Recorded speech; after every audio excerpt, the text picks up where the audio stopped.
Kajian ilmiah.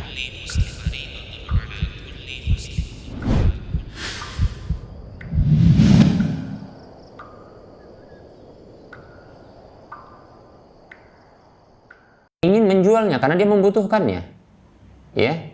Lalu dikarenakan sang pembelinya adalah orang yang pernah menghadiahkan barang tersebut kepada dirinya, sehingga ya dengan terpaksa, lihat, menjual dengan terpaksa, ya, ini dilakukannya karena kesungkanannya. Nah, seperti itu. Maka ini dilarang oleh Nabi SAW. Ya, ini bentuk kembali kepada barang tersebut. Demikian, ya. Para muslim rahimani wa rahimakumullah.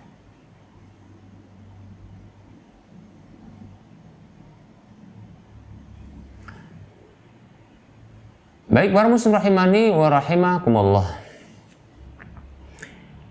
Hanya saja yang seperti ini, ya, yang tadi Rasulullah menyebutkan tindakan seperti ini disamakan dengan anjing yang kembali kepada muntahnya, menjilat kembali muntahnya. Nah, ini menjijikkan tentunya. Nah, dikecualikan dari hal ini adalah ayah, orang tua yang mengambil kembali pemberian, ya, dari anaknya, yaitu pemberian yang telah diberikan kepada anaknya diambil kembali oleh orang tua tersebut. Maka ini tidak termasuk, ya, tidak termasuk. Berdasarkan hadis Abdullah ibnu Umar, demikian pula Abdullah ibnu Abbas radhiyallahu anhum, yang hadis ini dimarfu'kan sampai kepada Nabi sallallahu alaihi wasallam, yang beliau sallallahu alaihi wasallam bersabda, la yahillu lirrajuli an yu'tiya al-'atiyata summa yarji'a fiha illa al-walida fima yu'ti waladahu. Kata Nabi sallallahu alaihi wasallam, tidak halal bagi seseorang dia memberikan pemberian hibah, hadiah kepada anaknya, ya.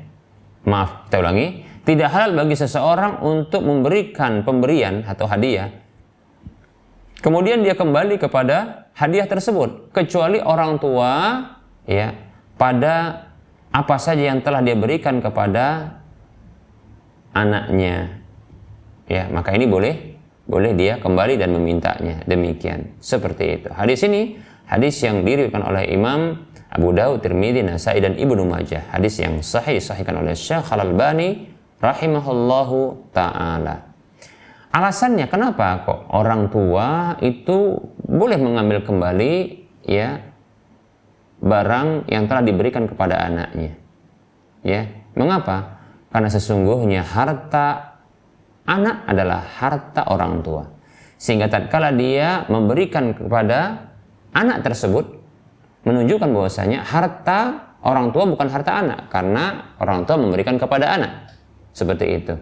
Nah, ketika berpindah kepemilikannya kepada sang anak hartanya, maka sesungguhnya harta anak itu adalah harta orang tuanya. Demikian. Berdasarkan dalam sebuah hadis Nabi Shallallahu Alaihi Wasallam, ada seseorang yang mengatakan kepada Rasulullah SAW, datang sembari mengatakan kepada Rasulullah SAW, ya, sesungguhnya aku memiliki harta dan orang tuaku membutuhkan harta tersebut. Maka Rasulullah SAW mengatakan kepadanya, anta wa maluka liwalidika, ya, engkau dan hartamu adalah milik orang tuamu. Demikian, ya. Nah, para muslim rahimani wa rahimakumullah, jadi harta kita adalah milik orang tua kita. Maka tatkala orang tua kita mengambil kembali harta tersebut, walaupun harta tersebut ini sesungguhnya pemberian darinya, maka apa yang diberikan kepada kita itu adalah harta dia, hanya berpindah saja mungkin tempatnya. Demikian, ya. Walaupun dengan bahasa memberi, maka ini, ya, tidaklah bentuk mengambil kembali pemberian tersebut, ya. Karena sesungguhnya harta anak itu harta dirinya. Jadi sesungguhnya itu hartanya, diambil kembali hartanya. Jadi tidak berpindah kepada sang anak. Demikian, para muslim rahimani wa rahimakumullah, ya. Nah, ini luar biasa ya ketetapan Nabi Shallallahu Alaihi Wasallam ini yang merupakan adalah wahyu dari Allah Subhanahu Wa Taala. Ya, demikianlah ya, ini merupakan porsi yang besar yang diberikan ya oleh Allah Subhanahu Wa Taala ya untuk orang tua, para orang tua yang mereka memiliki hak terhadap anaknya. Ya, harta anak adalah harta orang tuanya. Demikian. Baik, para muslim rahimani wa rahmakumullah. Wa idza raddal disebutkan bahwasanya ya, apabila hadiah tersebut itu dikembalikan oleh orang yang telah diberikan, maka di sini tidak ada cacat, tidak ada celah, ya, tidak ada dosa ya untuk menerima kembali. Ingat ya, yang terlarang adalah meminta kembali, mengambil kembali dengan cara memintanya atau membelinya. Maka ini terlarang. Adapun mendapatkan kembali barang tersebut dengan cara bukan meminta atau membeli, yaitu dengan cara ya barang tersebut ditolak atau dikembalikan kepada sang pemberinya atau pemberi hadiahnya, ya, pemiliknya diberikan. Artinya orang yang mendapatkan hadiah atau pemberian tersebut mengembalikan barang, membatalkan akad pemberian tersebut dengan mengembalikannya kepada orang yang telah menghadiahkan barang itu kepada dirinya. Maka di sini boleh, ya, tidak ada dosa bagi orang yang telah memberikan hadiah itu untuk menerima kembali. Demikian. Berdasarkan hadis dari Aisyah radhiyallahu anha bahwa Nabi sallallahu alaihi wasallam Nabi sallallahu alaihi wasallam shalla fi khamisatin laha a'lamun fanadhara ila a'lamiha nadhratan. Dari Aisyah radhiyallahu anha bahwa Nabi sallallahu alaihi wasallam itu pernah sholat dengan memakai khamisah, ya, semacam gamis begitu, ya, yang ada padanya atau yang memiliki gambar-gambar. Lalu beliau melihat kepada gambar-gambar tersebut, ya, melirik begitu, melihat kepada gambar tersebut. Falamma insarafa qala, tatkala beliau sallallahu alaihi wasallam selesai salat, maka beliau mengatakan, idhabu bi khamisati hadhihi ila abi jahmin wa'tuni bi ambijaniyati abi jahmin fa innaha alhatni anifan, atau fa innaha alhatni anifan an salati.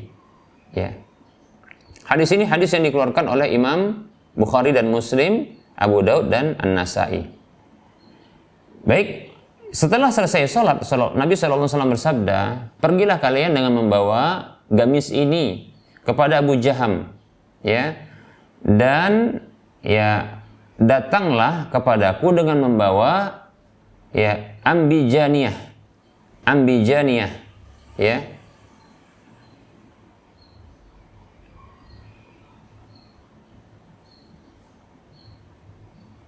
ambijaniyah. Ya, ini sebenarnya pakaian yang berasal dari ambijan, ya, yaitu penisbatan pakaian berdasarkan tempat. Nah, seperti itu, ya.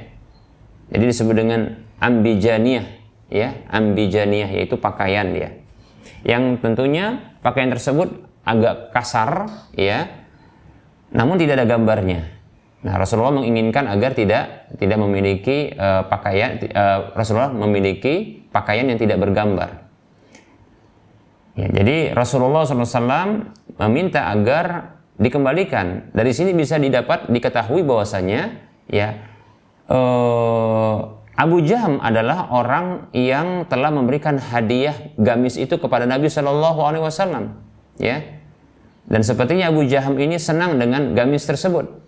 Ya, lalu diberikan hadiah kepada Nabi Shallallahu Alaihi Wasallam, ya, gamis yang ada bergambar. Ternyata gambar ini, kata Nabi SAW, itu ternyata fa innaha allahatni anifan an salati, ya gamis tersebut telah melalaikanku tadi dari sholatku, demikian. Jadi mengganggu, ya karena bercorak dia, sehingga ini membuat pandangan Nabi SAW terganggu, ya seperti itu, ya demikian. Maka Rasulullah minta ditukar kepada Abu Jaham yang telah memberikan gamis itu dengan pakaian yang disebut dengan ambijaniyah, yang berasal dari ambijan, ya itu pakaian yang agak kasar namun tidak ada gambarnya, ya seperti itu. Lihat, dikembalikan namun ditukar, ya.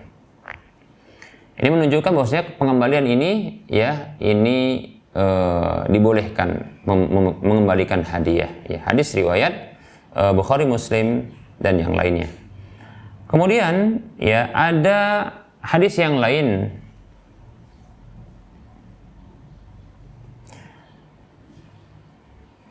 dari Sa'ab ibnu Jussamah Al-Laisi radhiyallahu anhu, wa kana min ashabin Nabi sallallahu alaihi wasallam, dan beliau dahulu termasuk sahabat Nabi sallallahu alaihi wasallam. Annahu ahda li Rasulillah sallallahu alaihi wasallam himaran wahsyiyan wa huwa bil abwa au bi waddan wa huwa muhrim. Bahwasanya beliau, yaitu Sa'ab ibnu Jussamah Al-Laisi radhiyallahu anhu, itu pernah memberikan hadiah untuk Rasulullah sallallahu alaihi wasallam seekor keledai liar, himar wahsyi, ya.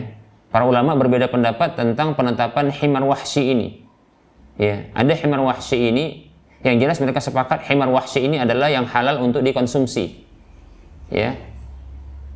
Itu keledai liar.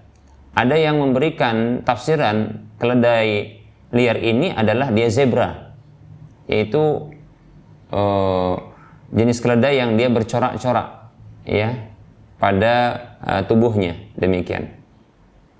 Namun ada yang mengatakan jenis lain, ya, jenis lain dari zebra, demikian. Dia mirip juga keledai, cuma lebih agak sedikit gemuk, ya, begitu. Sementara Nabi SAW ketika diberikan hadiah itu berada di Abwa, satu wilayah, ya namanya, atau di Waddan atau Wuddan. Dalam kondisi beliau SAW sedang ihram, faraddahu, maka Rasulullah SAW pun mengembalikannya,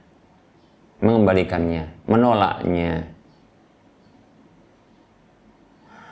Qala Sa'ab, ketika itu Sa'ab mengatakan, di Sa'ab itu mengatakan, berkomentar, falamma arafa fi wajhi, tatkala beliau mengetahui, ya, kesedihanku yang ada pada wajahku. Jadi maksudnya begini, ya, Sa'ab ini merasa keheranan, begitu juga sedih ketika hadiahnya ditolak oleh Nabi Shallallahu Alaihi Wasallam, begitu. Dia ingin berbuat baik, ya, dia ingin memberikan kebaikan kepada Nabi Shallallahu Alaihi Wasallam dari sesuatu yang dia miliki. Demikianlah biasanya orang yang cinta itu akan memberikan apa yang dicinta untuk orang yang dicinta. Nah, seperti itu, ya.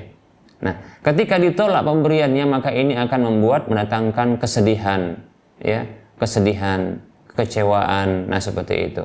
Nah, ini dilihat oleh Nabi Shallallahu Alaihi Wasallam dan ini diungkapkan oleh Sa'ab radhiyallahu anhu, ya. Nabi SAW melihat ada perubahan pada wajah, ya, wajah Sa'ab ini, ya. Tatkala, ya, raddahu hadiyati, tatkala Nabi SAW menolak, ya, hadiahnya si Sa'ab ini, ya. Qala, Rasulullah berkomentar, menyenangkan, memahamkan, ya, memberikan kemakluman kepada Sa'ab ini, orang yang berbaik hati untuk berbuat baik kepada Rasulullah SAW. Laisa bina, ya, raddun, ya, alaika, ya. Bukanlah kami ini, ya, menolak pemberianmu, ya. Walakinna hurumun, akan tetapi kami ini sedang ihram. Jadi sedang ihram, ya, itu tidak boleh mendapatkan, ya, atau menangkap hewan yang liar, ya, hewan buruan himar wahsy, ya, yaitu keledai liar, ini adalah keledai yang boleh diburu dan boleh dikonsumsi. Orang yang sedang ihram tidak boleh dia mendapatkan hal ini, demikian ya. Jadi karena inilah maka dikembalikan hadiah tersebut. Hadis ini hadis yang sahih, disahihkan oleh Syekh Al-Albani rahimahullah ta'ala tentunya. Nah, ini hadis yang diriwayatkan oleh Imam Bukhari, Muslim, Tirmidzi, Ibnu Majah dan An-Nasa'i, demikian ya. Nah ini dia, jadi boleh untuk menerima kembali ya hadiah yang dikembalikan ya. Ingat, dikembalikan, bukan meminta kembali.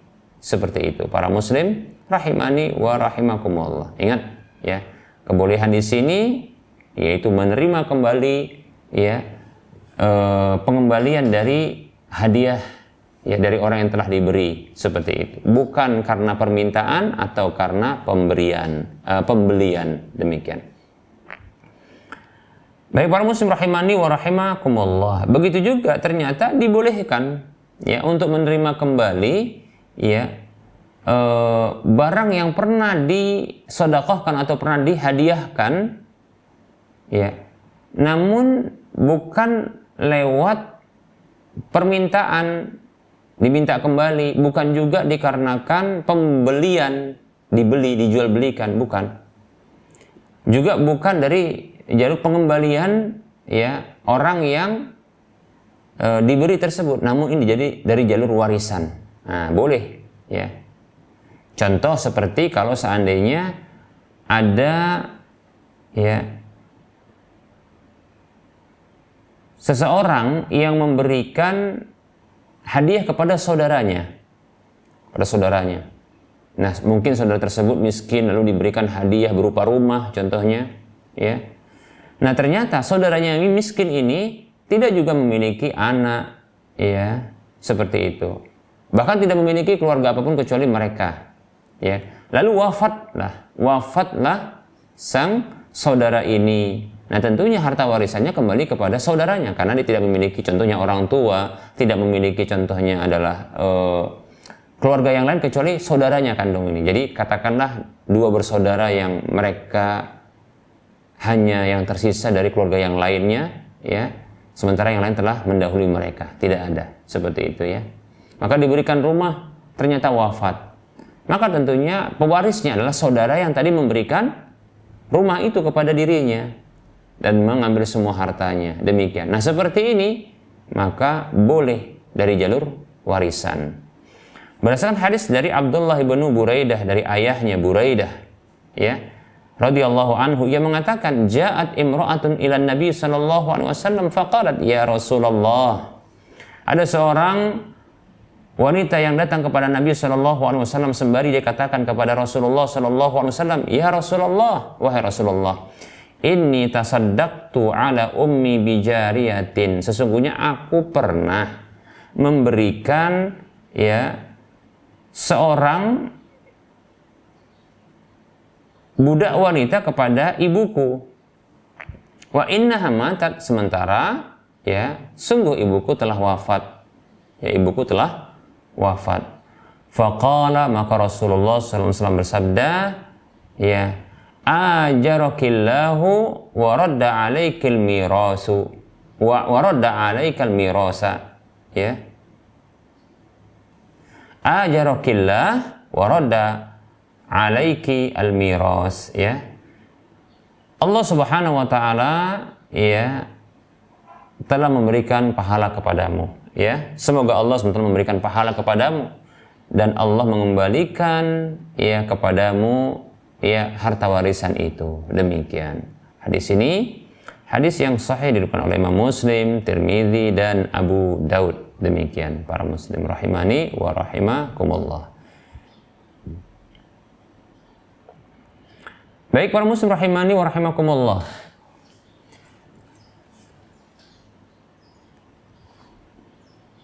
Pembahasan berikutnya adalah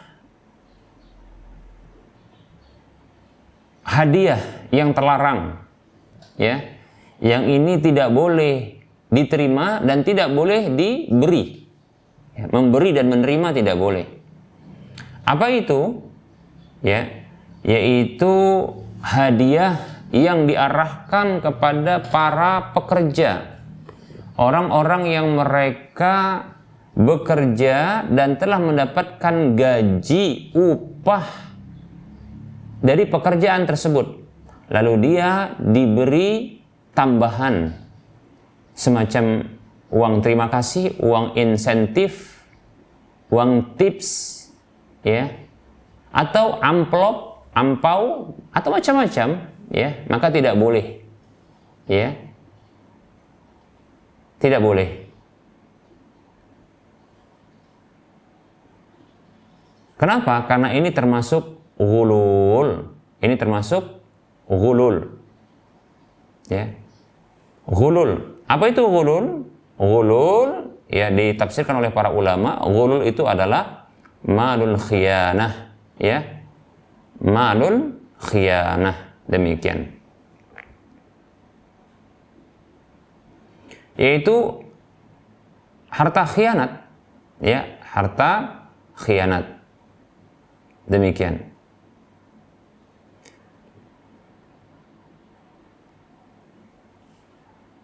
Ghulul, harta khianat, maka ini diharamkan, ya, untuk ya diambil, sehingga ya tidak boleh, ya, dilakukan.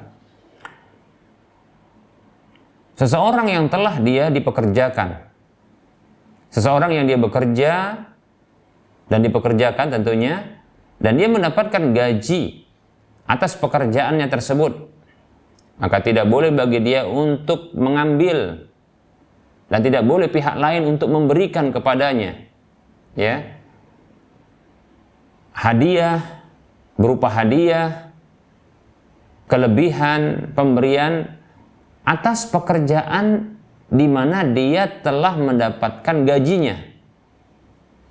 Baik itu untuk dirinya tersebut hadiah itu diarahkan, atau untuk ya keluarganya.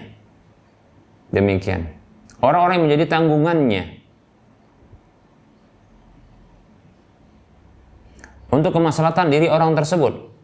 Ini tidak dibenarkan karena ini termasuk ghulul. Ya. Harta khianat, malul khiyanah. Berdasarkan sabda Nabi SAW dari sahabat Abu Humaid As-Sa'idi radhiyallahu anhu, Rasulullah SAW bersabda, hadaya al-ummali ghululun. Hadiah-hadiah yang ditujukan kepada para pekerja adalah ghulul. Hadis riwayat Ahmad dan Baihaqi. Disahihkan oleh Syekh Al-Albani rahimahullahu taala dalam Sahihul Jami' dengan nomor urut hadis 7021. Demikian. Dan ada hadis yang lebih lengkap, maksudnya hadis yang menyebutkan tentang bentuk pensyaratan, ya. Hadis dari sahabat Buraidah radhiyallahu anhu yang mengatakan Rasulullah Shallallahu alaihi wasallam bersabda, "Man ista'malnahu ala amalin farazaqnahu rizqan fama akhadha ba'da dzalika fahuwa ghululun." Siapa saja yang kami pekerjakan dengan sebuah pekerjaan, lalu kami berikan gajinya kepadanya, maka apa saja yang dia ambil setelah itu dari pekerjaan yang dia telah mendapatkan gaji dari pekerjaan tersebut, maka fahuwa ghululun, maka itu adalah ghulul. Hadis ini hadis yang dikeluarkan oleh Imam Abu Daud dan yang lainnya, disahihkan oleh Syekh Al-Albani rahimahullahu taala dalam Sahihul Jami' dengan nomor urut hadis 6023. Demikian, seperti itu. Dikecualikan dari hal ini, nah, perhatikan, ya, dikatakan hadiah tersebut ghulul, ya, itu dengan syarat berikut ini. Perhatikan di sini, ya, karena hadisnya bentuknya pensyaratan. Man ini adalah ismu syartin, bentuk pensyaratan, sehingga di sini ada syaratnya. Artinya hadiah yang diarahkan kepada orang yang telah dipekerjakan ini dan dia telah mendapatkan gaji ini, nah ini dia akan menjadi harta ghulul ketika ketika terpenuhi syarat-syarat berikut ini. Yang pertama adalah orang tersebut dipekerjakan, ya, dia dipekerjakan, berarti bukan sukarela, ya, dia dipekerjakan. Sudah. Kemudian syarat yang kedua adalah dia mendapatkan gaji atas pekerjaan tersebut. Dia telah mendapatkan gaji atas pekerjaan tersebut. Sudah. Kemudian yang ketiga, dia mendapatkan tambahan manfaat, uang, kelebihan, ya, dari gaji tersebut, ya, atas pekerjaan yang dilakukannya, yang telah mendapatkan gaji tersebut, ya. Yang itu bukanlah berasal dari pihak penggaji, tapi berasal dari pihak orang lain, pihak lain yang memberikan bentuk reward, penghargaan atas pekerjaan itu.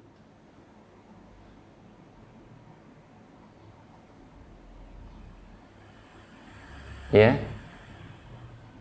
Dia mendapatkan tambahan, ya. Kita ulangi syarat pertama. Syarat pertama adalah orang tersebut dipekerjakan. Ini syarat pertama. Syarat yang kedua adalah dia telah mendapatkan gaji.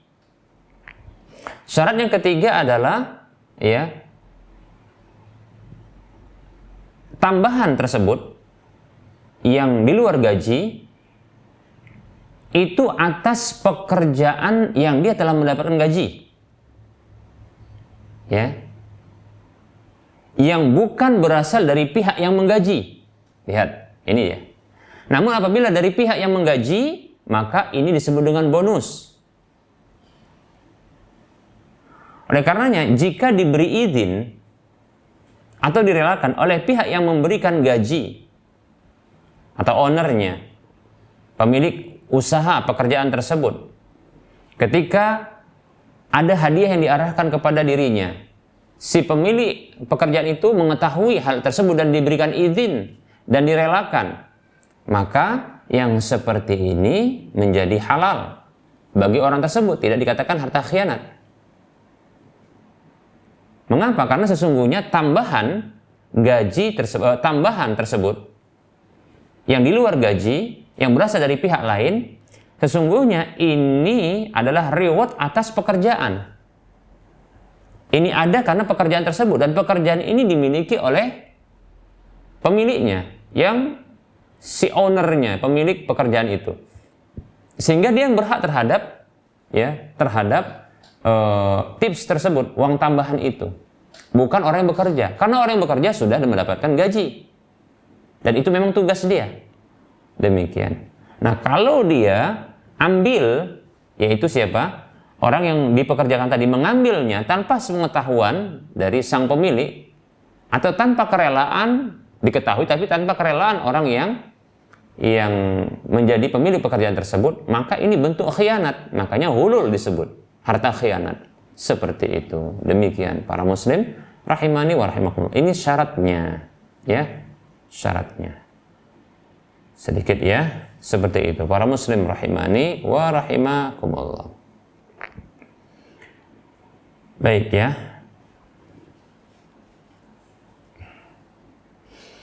Dikecualikan juga dari hal ini adalah apabila hadiah yang didapatkan oleh orang yang telah bekerja di sebuah pekerjaan dan pekerjaan tersebut telah diberikan gaji. Kita ulangi, apabila hadiah yang diberikan kepada orang yang bekerja atas sebuah pekerjaan dan dia telah mendapatkan gaji atas pekerjaan itu,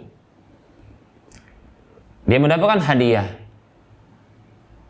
atas pekerjaannya, dan berasal hadiah itu berasal dari orang yang biasa memberikan hadiah kepada dirinya,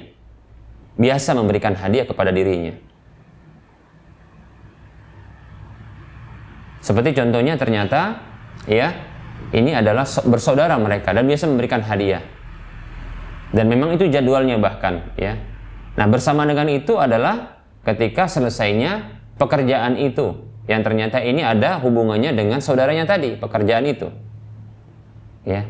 Lalu sang saudara ini memberikan hadiah kepada saudaranya yang bekerja, yang sudah dapat gaji atas pekerjaan tersebut, namun pekerjaan itu memberikan keuntungan kepada sang saudara. Maka sesungguhnya hadiah tersebut tidak bisa dikatakan ghulul. Mengapa? Karena pemberian tersebut dihukumi sebagai kebiasaan dari apa? Dari apa yang telah berlaku di antara dua bersaudara ini.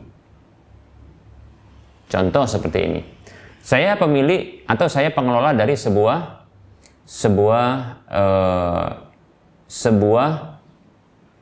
pendidikan, lembaga pendidikan. Dan saya mendapat gaji. Contoh seperti itu. Saya mendapat gaji atas pengelolaan tersebut. Lantas ada saudara saya yang ternyata menginginkan anaknya juga ya bisa dididik di lembaga pendidikan yang saya kelola. Demikian. Nah, kebiasaan sebelumnya antara saya dengan keluarga ini atau saudara ini terjadi pemberian hadiah, saling memberi hadiah. Nah, begitu anak, dalam hal ini berarti ponakan saya, ya, itu belajar di lembaga pendidikan saya.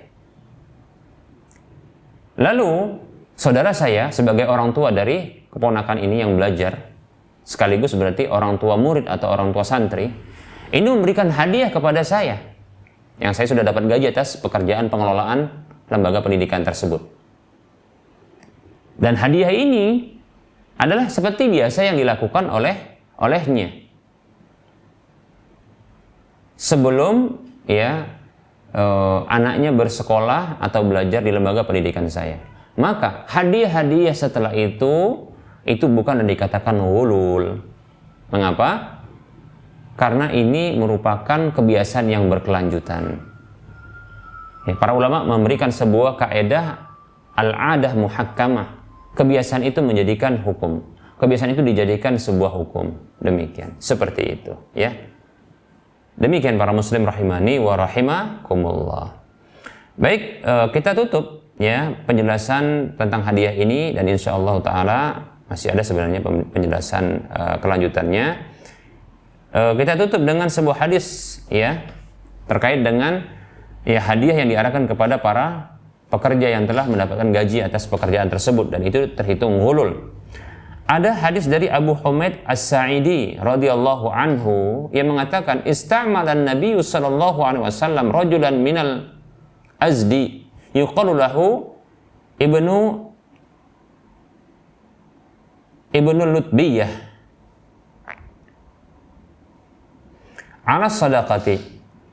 Dari Abu Humaid As-Sa'idi radhiyallahu anhu yang mengatakan Nabi sallallahu alaihi wasallam pernah mempekerjakan seorang laki-laki dari suku suku Azdi ya, suku Azdi ya, yang disebut dengan Ibnu Al-Lutbiyah untuk sebuah pekerjaan ya menarik harta zakat, harta sedekah. Falamma qadima qala, tatkala dia datang membawa dengan harta zakat yang sudah dikumpulkannya, qala, ia mengatakan hadza lakum wa hadza uhdiyali, katanya. Nah, ini untuk kalian. Ini untuk kalian, dan yang ini adalah untuk saya, dihadiahkan untuk saya. Begitu katanya. Jadi ada hadiah yang diterima dari orang-orang yang membayar zakat tersebut ya kepada dirinya, yang ini terpisah dari ya tugas memungut zakat. Maksudnya apa namanya, terpisah dari zakat atau harta sedekah yang telah dipungutnya, itu merupakan tugasnya dan sudah dapat gaji ya. Faqama Nabi sallallahu alaihi wasallam 'alal mimbari, maka Nabi sallallahu alaihi wasallam itu berdiri bangkit di atas mimbar, yaitu apa? Berkhutbah karena masalah penting. Maka tidaklah Rasulullah SAW itu berkhutbah ketika ada satu kasus melainkan ini perkara penting, Fahamidallah wa asna alaihi, kemudian beliau memuji Allah dan menyanjung Allah Subhanahu wa taala. Summa qala, kemudian beliau bersabda, ma balul amili nab'asuhu fayati fayaqulu hadza laka wa hadza li. Ada apa gerangan dengan pekerja, karyawan, buruh yang kami mengirimnya untuk sebuah pekerjaan, lalu dia datang sembari mengatakan ini untuk kalian dan ini untuk saya, ini untukmu, ini untuk saya. Demikian. padahal dia sudah mendapatkan gaji, sudah mendapatkan bahagiannya. Fahalla jalasa fi baiti abihi wa ummihi fayanduru, ya, ayuhdalahu amla. Nah, tidakkah dia duduk saja di rumah ayahnya atau di rumah ibunya sembari dia menunggu, melihat apakah dia akan diberikan hadiah atau tidak? Ya, tentu nggak akan datang hadiah itu, tidak akan datang hadiah itu kepadanya. Kenapa? Karena dia nggak mendapatkan tugas itu. Dia mendapatkan hadiah itu karena tugasnya. Dan ini bahaya. Ini bisa jatuh kepada apa? Khianat, begitu. Ya, kita contohkan saja, sesungguhnya benar kata para ulama, ini adalah harta khianat, ghulul ini. Ya, seperti ini. Karena membuat orang tersebut orang yang diberi hadiah itu akan menjadi berkhianat atas pekerjaan itu. Nah, seorang pemungut zakat ini, kalau dia sering-sering mendapatkan ya hadiah, ini bisa berkhianat atas pekerjaan, di mana dia tidak akan teliti dan tidak akan bersikap profesional dalam pekerjaan. Di mana bisa jadi ya uang hadiah tersebut ini ya sebagai bentuk suap yang akan mengurangi harta wajib zakat orang tersebut. Takaran yang mesti dikeluarkan itu dikurangi karena apa? Hadiah itu. Dan akan dipermudah dan akan dikurang-kurangi, demikian. Seperti itu. Bentuk sogokan jadinya. Demikian para muslim rahimani wa rahimakumullah. Ya. Maka Rasul mengatakan, walladzi nafsi biyadihi la ya'ti bi syai'in illa ja'a bihi yaumal qiyamati yahmiluhu ala raqabatihi in kana ba'iran lahu rughaun aw baqaratan lahu khuwarun aw syatan ya tay'aru summa rafa'a yadayhi hatta ra'ayna ufratai ibtaihi ala hal ballaghtu ya salasan. Nah, kata Nabi SAW, demi Allah zat yang jiwaku berada di tangannya, tidaklah seseorang itu datang dengan membawa hadiah-hadiah seperti ini, ya. Tidaklah seseorang itu datang dengan membawa sesuatu dari hadiah-hadiah ini ketika dia sudah digaji, melainkan datang dia pada hari kiamat membawanya pada pundaknya. Masya Allah. Jadi dibebankan kepada pundaknya nanti pada hari kiamat. Nih orang ini ternyata apa? Ini pelaku ghulul. Jadi dibawa itu nanti pada hari kiamat. Nah, kalau hadiahnya itu berupa unta, maka untanya itu akan mengeluarkan suara. Nah, kalau berupa sapi, maka sapi itu akan mengeluarkan suaranya. Ya. Kalau kambing, maka dia akan mengembek begitu.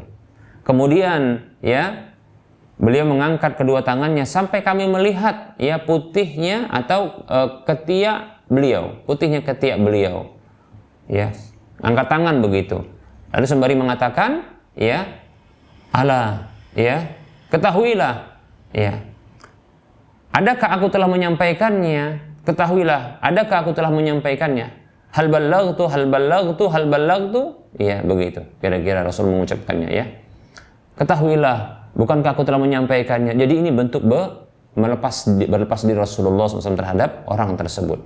Demikian, ya. Hadis ini hadis yang dikeluarkan oleh Imam Bukhari dan Muslim serta Abu Daud. Demikian. Ini bahaya, ini ancaman, ya. Seperti itu. Ya. Oleh karenanya kita jauhi ya orang-orang, kita jauhi hadiah-hadiah. Ya. Kita jauhi siapa saja yang telah dipekerjakan untuk sebuah pekerjaan dan dia telah mendapatkan gaji dari pekerjaan tersebut, maka jangan pernah dia menerima apapun dari orang lain selain dari orang yang menggaji, yang memiliki pekerjaan tersebut. Jangan dia terima, ya, karena ini akan menjadikan dirinya berkhianat atas pekerjaan. Tahukah kita apa yang membuat ya sulitnya birokrasi?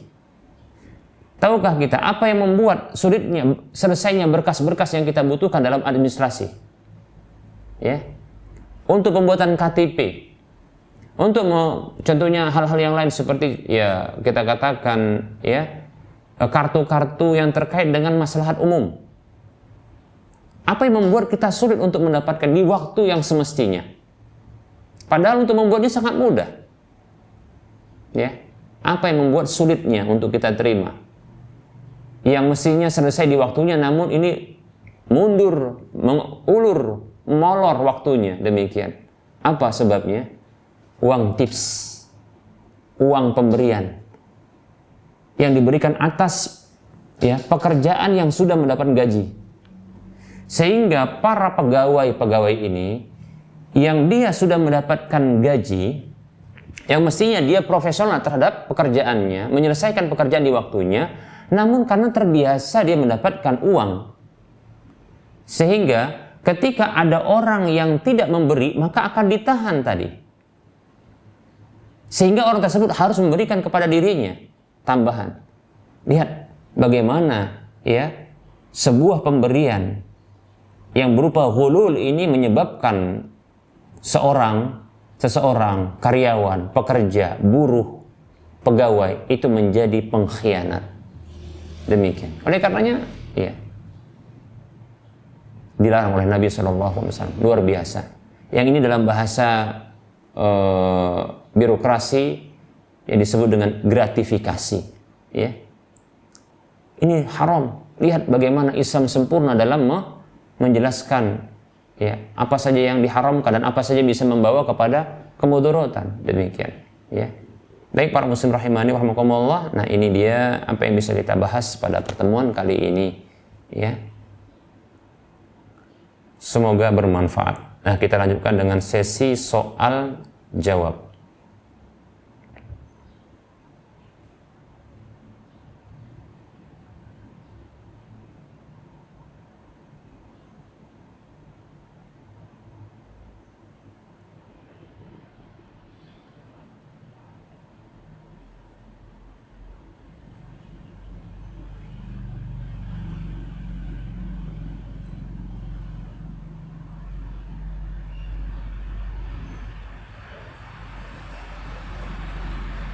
Baik, ada pertanyaan?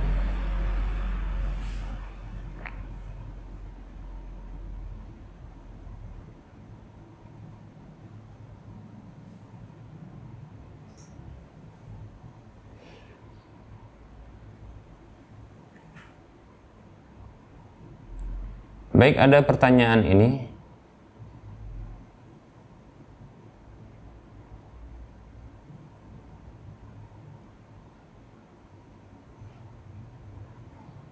Kasus tukar uang. Si A, tukang bakso contohnya, butuh uang 15.000 untuk pengembalian konsumen pertamanya. Lalu dia menukar uang 20.000 dengan pecahan 10.000, 5.000, 5.000 plus 20.000 kepada si B, tukang sepatu katakan begitu tapi dia hanya punya 10.000 plus 5.000. Jadi tukang sepatu ini cuma hanya punya 10.000, 5.000. Jadi 15.000. Jika mereka nekat tukar menukar, terjadilah riba. Sekalipun mereka sepakat yang 50.000 nanti diserahkan 1 jam lagi. Apakah benar seperti ini? Jawabannya adalah benar. Ini benar. Ini disebut disebut dengan riba an-nasi'ah. Riba an-nasi'ah. Jadi perlu diketahui kasus seperti ini disebut dengan tukar menukar barang ribawi yang sejenis namun dia tidak memenuhi syarat at-taqabud fi majlis aqdi qabla an yatafarraq qabla tafarruq yaitu kasus tukar menukar barang yang sejenis, barang-barang ribawi yang sejenis namun tidak memenuhi syarat taqabud, yaitu serah terima langsung di majelis akad sebelum berpisah. Nah di sini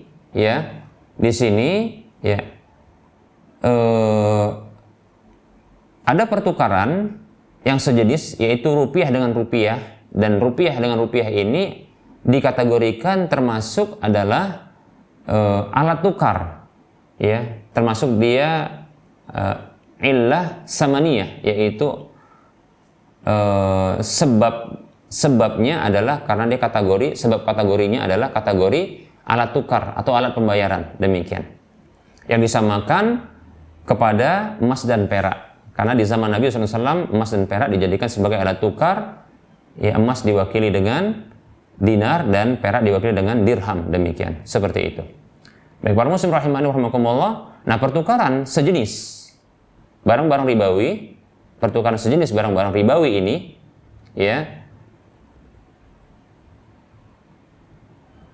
ini memiliki dua syarat. Syarat yang pertama, harus dia sama dalam kuantitas at-tasawi baina ribawiyaini, yaitu apa? Harus ada kesamaan di dalam apa? Di dalam takarannya, timbangannya, dan nilainya. Seperti itu. Bila dia ditimbang maka sama dalam timbangan, kalau ditakar maka sama dalam takaran, kalau dalam nilai rupiah atau uang maka dia harus sama dalam nilainya. Seperti itu. Ini syarat pertama. Bila tidak terpenuhi syarat ini maka jatuh kepada riba fadl, riba al-fadl. Riba karena ada ya penambahan, ya salah satunya, ada kelebihan di salah satunya. Demikian. Baik, syarat yang kedua adalah at-taqabud, ya. Bainahuma at-taqabud, ya. Itu taqabud, yaitu saling serah terima antara penjual dan pembeli barang tersebut, ya, dengan kontan, ya, dan biadin, dengan kontan, qabla tafarruq, sebelum berpisah, fi majelis aqdi, di majelis akadnya. Jadi langsung kontan dan tidak ada yang tertunda, baik itu sebagian atau keseluruhan. Demikian. Nah, bila tertunda sebahagian atau keseluruhan, maka ini jatuh kepada riba an-nasi'ah, dan kepada riba inilah kasus tadi terjadi, ya. Kasus tadi terjadi, yaitu riba an-nasi'ah, di mana tukar menukar 20.000 dengan 15.000 tertunda 5.000-nya. Demikian, ya. Wallahu ta'ala a'lam.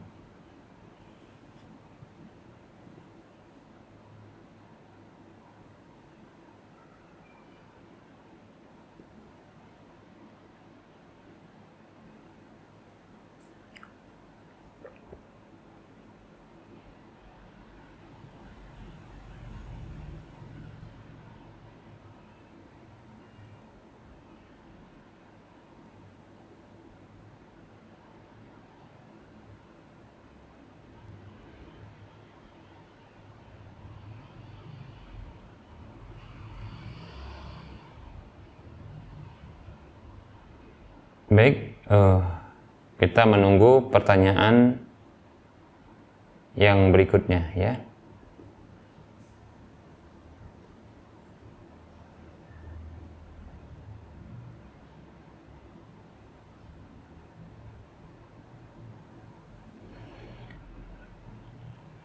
Baik, ini ada pertanyaan tapi di luar tema, ya. Assalamualaikum. Waalaikumsalam warahmatullahi wabarakatuh. Maaf Ustaz, mau bertanya, apa hukumnya apabila setelah sholat berjamaah lalu mengulangi sholat sendirian dengan jumlah rakaat yang sama? Semua sholat fardu dilakukan dengan cara seperti itu semuanya. Demikian. Apa ada dalil mengqadha sholat wajib, Ustaz? Baik, ya. Ada dugaan bahwasanya orang yang melakukan seperti ini dia mengqadha, itu mengganti, ya, sholat fardu yang telah ditinggalkannya, ya, itu dilakukan setelah sholat fardu di waktu tersebut. Demikian. Itu ada dugaan seperti itu. Lalu apakah, ya, ada dalil mengqadha sholat wajib, Ustaz? Nah, kita katakan seperti ini. Perlu kita ketahui bahwasanya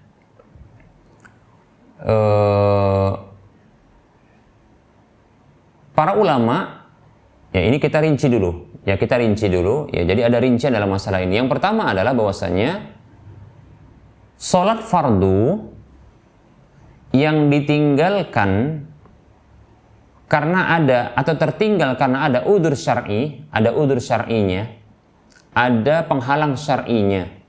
Tertinggal, tidak dikerjakan karena ada penghalang syar'inya. Seperti contohnya adalah karena tertidur, karena kelupaan, ya, karena kondisi sakit contohnya, ada udzur syar'inya, dan yang lainnya, yang ini yang penting ada udzur syar'inya.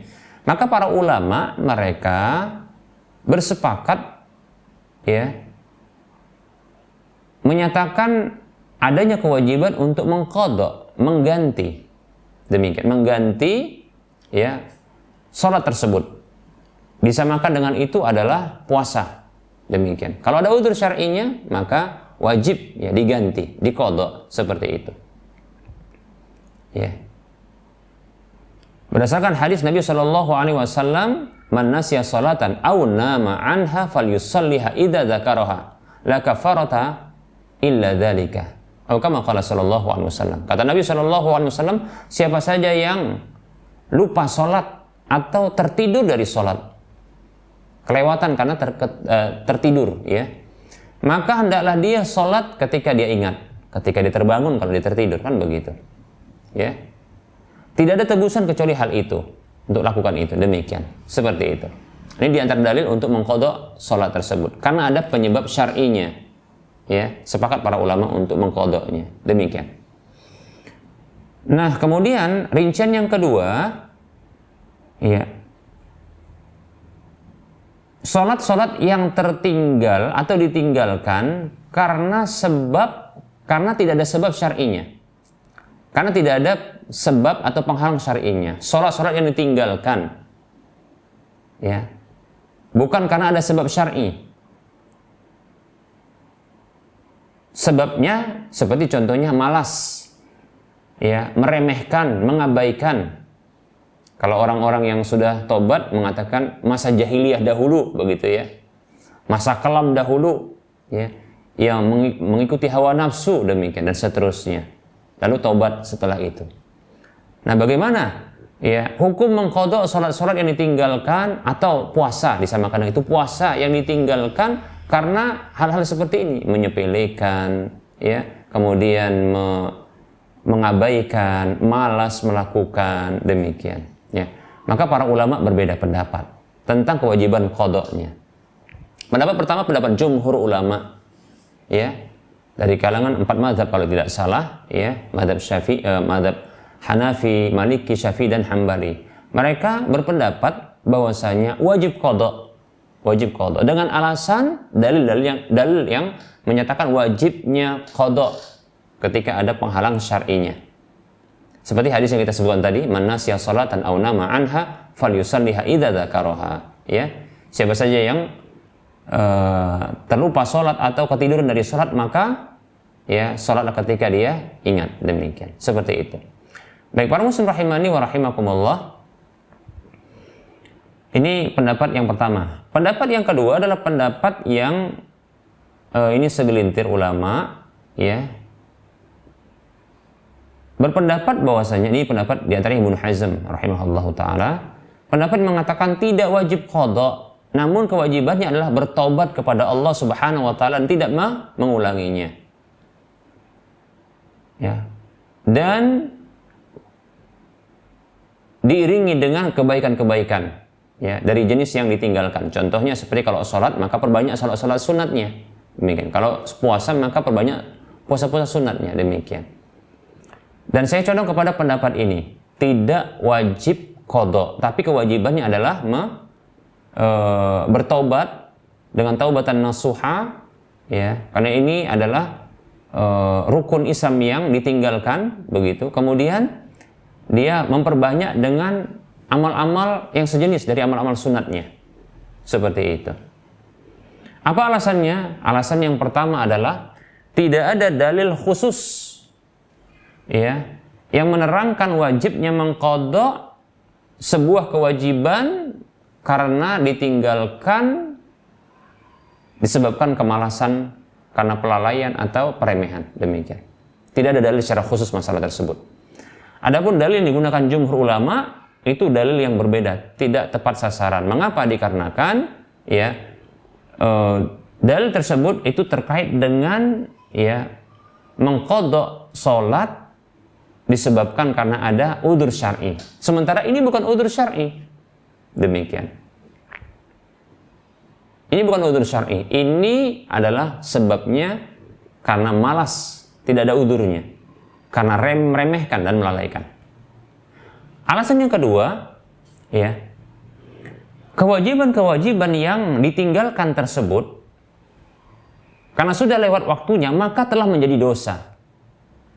Telah menjadi dosa. Dan dosa itu bukanlah dihilangkan dengan diqadha, tapi ditaubati. Berbeda halnya dengan kewajiban-kewajiban yang tertinggal karena ada udzur syar'i, maka belum menjadi kewajiban bahkan bagi dirinya kecuali ketika dia ingat. Karena ini terkait dengan takalluf, beban taklif. Maaf, bukan takalluf, taklif, beban taklif, yaitu beban syariat. Maka itu harus karena ada kesadaran dan mengetahui dia. Seperti itu. Lupa karena dia tidak sadar, ya. Tertidur karena dia hilang akalnya atau tertutup akalnya, demikian. Nah, tentunya ya, ketika kewajiban ini tidak diketahui oleh dia atau dikarenakan karena dia tertidur, maka kewajiban ini bukan menjadi dosa, tapi masih tertunda bagi dirinya sampai dia ingat. Begitu dia ingat, maka ketika itu masih menjadi kewajiban bagi dirinya. Adapun bagi orang yang meninggalkan secara sengaja karena malas, meremehkan, atau karena mengabaikan, maka ketika itu menjadi dosa bagi dirinya. Maka cara menyelesaikannya bukan dengan cara diqadha, tapi ditaubati. Seperti itu. Maka sebuah kewajiban yang telah menjadi dosa ini, kewajiban tadi karena diabaikan menjadi dosa, maka dosa ini hilang dengan taubat. Sudah selesai, tidak ada lagi. Seperti itu. Hanya saja kewajibannya taubatan nasuha, tidak mengulanginya. Seperti itu. Demikian. Baik, para muslim rahimani wa rahimakumullah, ya. Alasan yang ketiga. Walaupun ini kita katakan ya mungkin alasan yang berlebihan, tapi ini bisa menjadi paling tidak pemikiran bagi kita. Bahwasanya alasan ini pendapat yang mengatakan mewajibkan mengqadha salat yang tertinggal tanpa ada udzur yang syar'i. Ya. Dalam jangka waktu yang lama, maka kewajiban seperti ini, kewajiban mengqadha seperti ini, atau pendapat yang menyatakan wajibnya mengqadha seperti ini, maka ini bisa berakibat buruk, yaitu apa? Yaitu munculnya kesulitan ya bagi orang yang hendak bertobat. Padahal Islam ini mudah. Inna dina yusrun. Sesungguhnya agama ini mudah. Walan yusyadid dina ahadun ila ghalabahu. Tidak ada yang memperberat agama ini seorang pun kecuali itu akan mengalahkannya. Demikian. Dan ternyata pendapat seperti ini membuka peluang bagi syaitan untuk menghambat taubatnya seseorang. Coba bayangkan, ini saya kasih contoh, walaupun kita katakan tidak mesti seperti ini, ya. Tapi kita kasih contoh di mana ini sangat ada peluang bagi syaitan untuk menunda taubat seseorang. Perhatikan, ya. Contoh, saya memberikan contoh. Perhatikan kalau ada orang yang dia taubat di usia tuanya. Dia tidak pernah sholat dan tidak pernah puasa selama hidupnya, dan dia bertobat di akhir atau di usia tuanya. Kita katakan di usia 60 tahun. Perhatikan, 60 tahun dia taubat. Dia sadar. Sementara dia belum pernah melakukan sholat sedikit pun dan puasa sedikit pun. Kalau kita prediksi usia baliknya 15 tahun, berarti setelah 15 tahun sampai 60 tahun, sekitar ada 45 tahun dia tidak melakukan sholat dan puasa. Coba bayangkan, kalau seandainya dia memahami ketika di usia 60 ini ingin tobat, lantas dia mendengar pendapat bahwasanya wajib bagi dia mengqadha puasa dan sholat dan puasanya. Maka dia berpikir, berarti aku harus punya usia 45 tahun ke atas. 60 tambah 45, berarti apa? 105. Sementara mungkin peluang dia untuk melakukan hal itu sedikit, sehingga dia berpikir, kalau begitu aku akan melakukan apa? Kalau dengan cara seperti tadi, berarti dia melakukan setiap sholat, setiap sholat, contohnya zuhur, maka zuhur lagi. Kalau ingin dia berbagi, maksudnya dia potong setengah lagi, kalau 45, maka menjadi sekitar berapa? Sekitar 22 tahun setengah, kan begitu ya. Maka dia harus melakukan dengan cara dua, yaitu melakukan sholat zuhur, setelah itu zuhurnya 2 kali. Potensi untuk hidup berikutnya mungkin pun sulit, sehingga dia harus mengurangi lagi.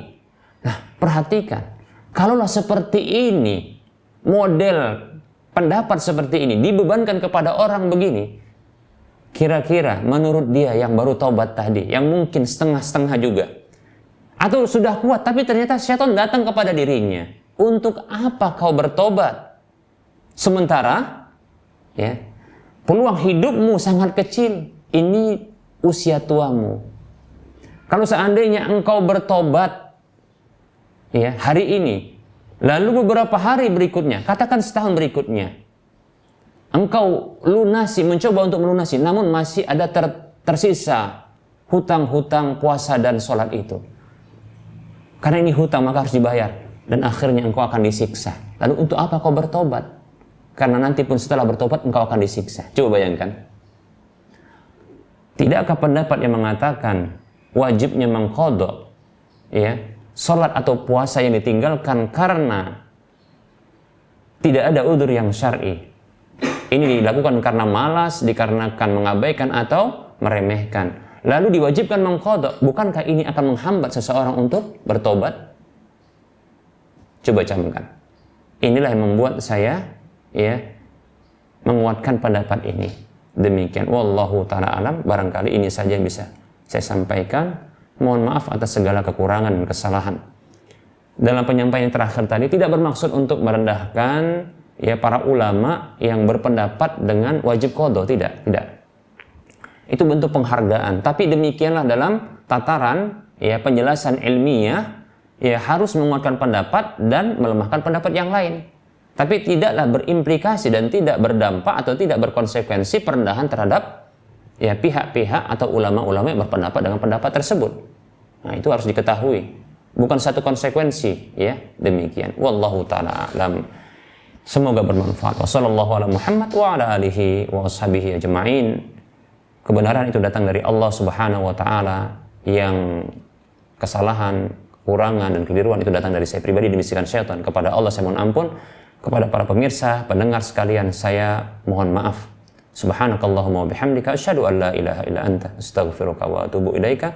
Walhamdulillahirabbil alamin. Wassalamualaikum warahmatullahi wabarakatuh.